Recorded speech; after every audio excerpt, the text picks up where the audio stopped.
आज मी तुम्हाला जेवताना तोंडी लावायसाठी मस्त अशी चटणी बनवून दाखवणार आहे। त्यासाठी बघा मिक्सरचं भांडं घेतलेलं आहे आणि त्याच्यामध्ये बघा गॅसवर असा पापड भाजून घेतलेला आहे। आणि हा पापड कोणता आहे? उडदाच्या डाळीचा। ह्याची रेसिपी पण मी अपलोड केलेली आहे।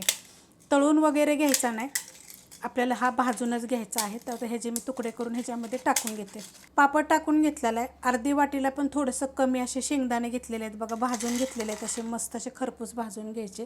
ह्याची साल काढायची गरज नाही, तुम्हाला जर हवं असेल तर तुम्ही साल काढू शकता। आता ह्याच्यात टाकायचे आपल्याला मिरची पावडर, फक्त मिरची पावडर आहे, हे तिखटवाली 1 चमचा टाकलेलं आहे। चवीप्रमाणे टाकायचं मीठ, पापड असल्यामुळे मीठ थोडंसं कमी टाकायचं। त्यात टाकायचं आपल्याला 1 गड्डी लसूण, देशी लसूण आहे आणि हा ताजा लसूण आहे। जसं नवीन लसूण असतो ना तसा लसूण आहे हा।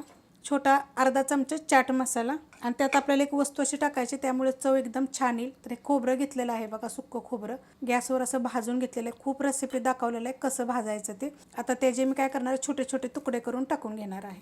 खोबरं मी टाकून घेतलेलं आहे। खोबरं भाजून टाकलं का नाही असं गॅसच्या जाळीवर तर त्याची एकदम चव छान अशी येते। आता आपल्याला ह्याला काय करायचं, मिक्सरला बारीक करून घ्यायचे। मिक्सरला बघा मी बारीक करून घेतलेलं आहे। मस्त अशी चटणी होती बघा।